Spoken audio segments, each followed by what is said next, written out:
What's up, you guys? Happy Sunday. Coach Sarah here on this rainy Sunday morning. I am here to finish out, I think this is going to be the fourth video in my 4-part series about limiting beliefs.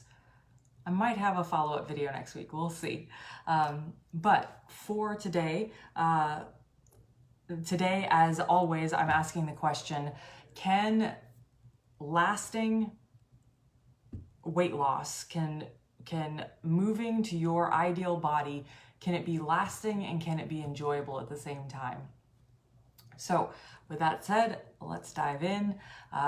Last week we talked about the positive intent of your limiting beliefs. Remember, limiting beliefs are mental maps that we've drawn when we were in a state of less resources. That's the way to say it. So we were in a place where we didn't have as many resources at our disposal. And so as a result, we drew these maps to understand the world. And now these maps are making it difficult for us to move forward in our goals. And so last week we talked about the positive intent behind those goals, the positive intent behind those limiting beliefs. And remember, the purpose of that exercise is because ultimately our weight problems are actually solutions. They're solutions to something else that we're dealing with in our life. And so when we dig into the positive intent, that starts to uncover for us what our weight is trying to solve. And we're ultimately trying to solve those problems with something other than eating or other than the habits that are keeping us in a body that we don't want to be in. For today, we get to redraw these maps. So what I want you to do is get out, we've been doing this writing exercise, and for today, what I'd like you to do is get that exercise back out, and you should have your list of limiting beliefs. What we're gonna do is imagine, read over that list, make sure it's really forefront on your mind. We're looking at the specific limiting belief that you chose, the one that has the very most amount of emotional charge to it. And just take a moment to consider this belief, consider how it's held you back, consider how it's an obstacle to you moving forward, and really get in that place of frustration where you're just like, I can't figure this out. This thing, I can't think outside of this. I can't think beyond it. This is just my reality right now. And then I want you to pause and take a slow breath in, as deep as you can. So nice and slow. And then sigh it out.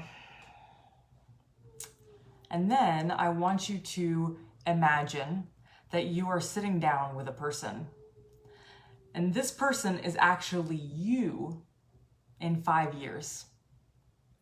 And you in 5 years, I want you to imagine that you have figured out this problem. So you no longer struggle with your weight. Number 2, you're all the positive things that you can and want to be, this 5-year you. And then finally, you are fully compassionate.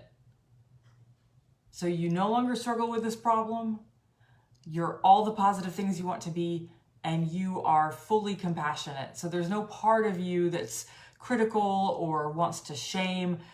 You understand. And you, 5 years from now, you understand what you're dealing with now more than anybody could ever understand.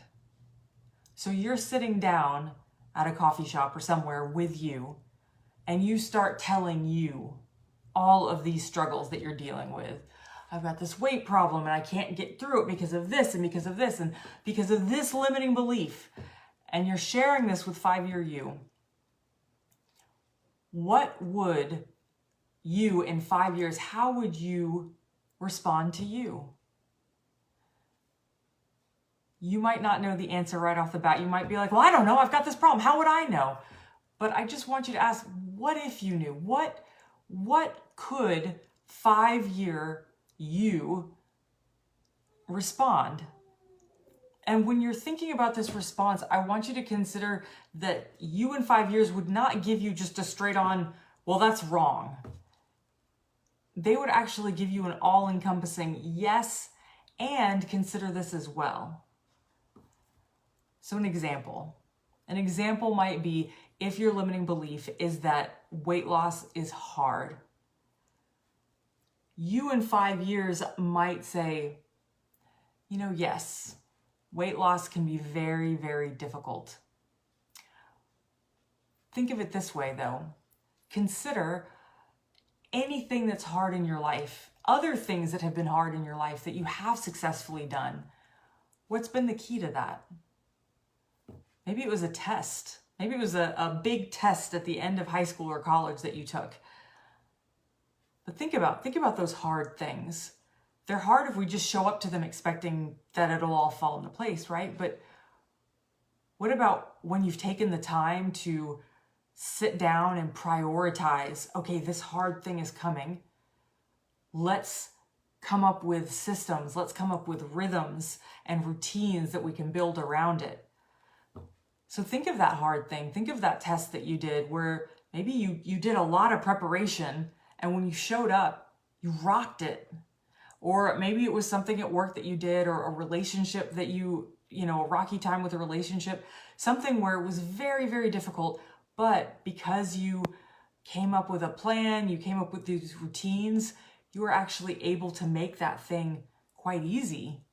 And also think about the things in your life now that are challenges that you find really enjoyable.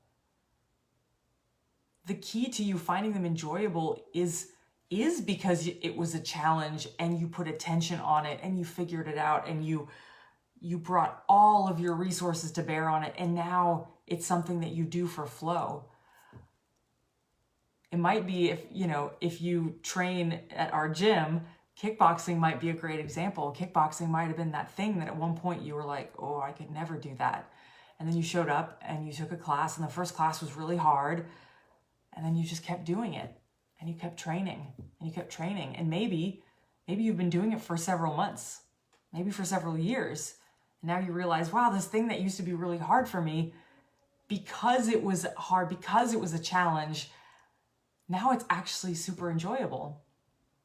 So that's an example of what 5 years down the line might say to you. But this needs to come from you, right? So take the time to just sit, get into a quiet place. Maybe if your family's around and everything's chaotic, that's not the good time to do this kind of an exercise.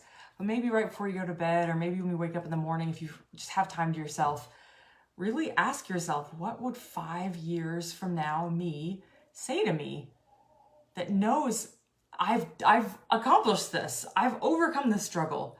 What would she or he say? So that's the exercise. That is how you are going to begin to redraw those inner maps.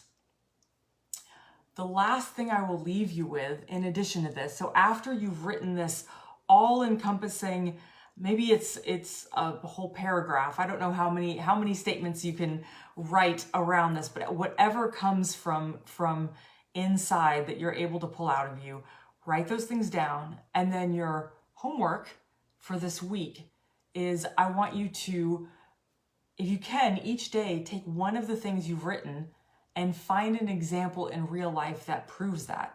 So maybe it's an example that you've lived yourself, or maybe it's somebody else that you're observing doing that, embodying that thing that 5 years from now, you has shared with you. So that's it. I hope you found this exercise enjoyable, enlightening, and hopefully it's making your path more enjoyable as well. Definitely comment below if you have questions. Reach out to me. I love to chat about this stuff, and have fun redrawing those maps. We'll talk soon. Bye for now.